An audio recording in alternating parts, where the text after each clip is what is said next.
Hello friends, તમારું સ્વાગત છે મારા કિચનમાં। આજે આપણે બનાવીશું ફરાળી લોટ। તો શ્રાવણ મહિનો જે આખો રહેતા હોય તેના માટે દરરોજ શું બનાવવું, એટલે આ ટાઈપનો તમે ફરાળી લોટ ઘરે તૈયાર કરીને રાખશો એટલે તેનામાંથી તમે અવનવી અનેક વાનગીઓ બનાવી શકશો, જે હું આગળ વિડીયોમાં તમને જણાવીશ। તો અહીં આપણે ફરાળી લોટ બનાવવા માટે પેન લઈ લીધું છે। પેનમાં 1/3 કપ મેં સાબુદાણા લીધા છે અને 1/3 કપ મેં સામો લીધો છે। હવે આ બંને સામગ્રીને આપણે સ્લો ફ્લેમ ઉપર શેકવાની છે।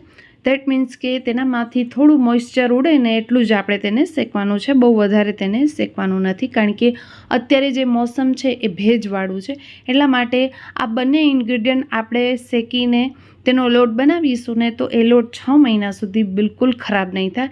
એટલે 2 થી 3 જ મિનિટ માટે સ્લો ફ્લેમ ઉપર આપણે આ બંને ઇન્ગ્રીડિયન્ટને શેકી લેવાના છે। ધ્યાન રાખજો ફ્રેન્ડ્સ, તેને વધારે નથી શેકવાના અને ગેસની ફ્લેમ પણ એકદમ સ્લો જ રાખવાની છે, હાઈ બિલકુલ નથી કરવાની। ફક્ત તેનો મોઇસ્ચર ઉડે ને તેનામાંથી થોડી ભીનાશ ઉડી જાય ને એટલું જ આપણે તેને શેકવાનું છે। ત્યાર પછી આપણે ગેસની ફ્લેમને અહીં બંધ કરી દઈશું અને આ પેનમાં આપણે સાબુદાણા અને સાવને ઠંડા થવા માટે મૂકી દઈશું। ઠંડા થાય પછી આપણે અહીં લઈ લેવાનું છે મિક્સીનું જાર અને તેનામાં આપણે સાબુદાણા અને સામાને અહીં એડ કરી દેવાના છે। તો ફ્રેન્ડ્સ, અહીં તમે આ બંને ઇન્ગ્રીડિયન્ટને શું કહો છો એ કમેન્ટમાં મને જરૂરથી જણાવજો।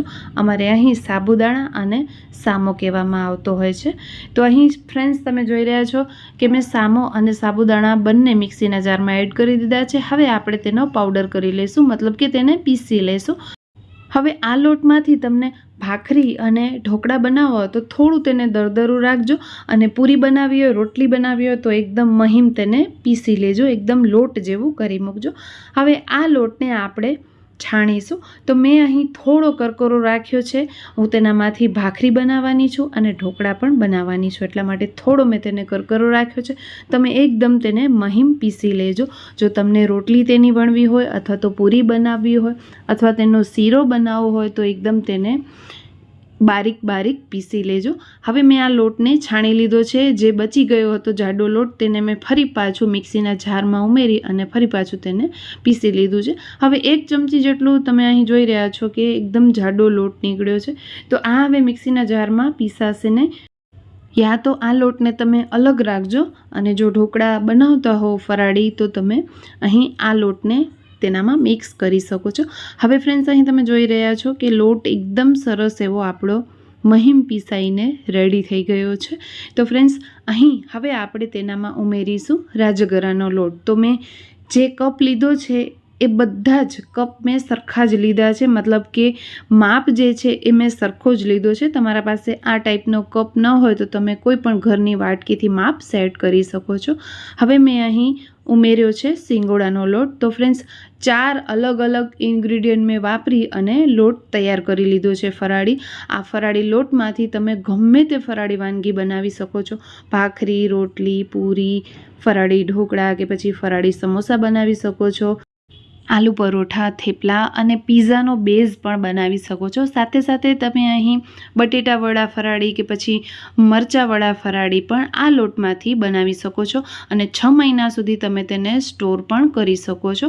તો બધા લોટ પીસીને મેં ચમચીથી મિક્સ કરી લીધા છે। હવે એક વખત આપણે તેને છાણી લઈશું એટલે આ જે બધા લોટ છે ને એકબીજામાં સરસ એવા ભળી જાય અને જે પણ વાનગી બનાવો એકદમ સરસ એવી બને, પરફેક્ટ બને। તો ફ્રેન્ડ્સ, રેડી છે આપણો એકદમ ઇઝીલી બની જાય તેવો ફરાળી લોટ। તો આ લોટ બનાવી તમે 6 મહિના સુધી સ્ટોર કરી શકો છો, બિલકુલ ખરાબ નથી થતો। તો ફ્રેન્ડ્સ, આઈ હોપ કે આજનો વિડીયો તમને ગમ્યો હશે અને જો ગમ્યો હોય તો પ્લીઝ વિડીયોને લાઇક કરી દેજો, શેર કરી દેજો। ચેનલ પર નવા આવ્યા છો તો સબસ્ક્રાઈબ કરીને જરૂરથી જાજો, બાજુમાં રહેલી ઘંટડીને જરૂરથી દબાવજો, જેથી આવાવાળા બધા જ નવા વિડીયોઝની નોટિફિકેશન મળતી રહે અને સૌ પ્રથમ તમે મારા વિડીયોઝને જોઈ શકો। હવે ફ્રેન્ડ્સ, આ લોટને સ્ટોર કેવી રીતના કરવાનો, તો કોઈ પણ એરટાઇટ બરણી લઈ લેવાની છે, તેનામાં આ લોટ આપણે ઉમેરી દેવાનો છે। બરણી એકદમ સરસ એવી સાફ હોવી જોઈએ, ભીની ન હોવી જોઈએ, ભીની હશે તો આ લોટ બગડી જશે। એટલે એકદમ સરસ બરણીને ધોઈ થોડીવાર તડકે રાખી અને આ લોટને સ્ટોર કરી લેવો। રેસિપી કેવી લાગી છે કમેન્ટ કરવાનું બિલકુલ ના ભૂલતા। ફરી મળીશું ફ્રેન્ડ્સ, ત્યાં સુધી આવજો, જય શ્રી કૃષ્ણ।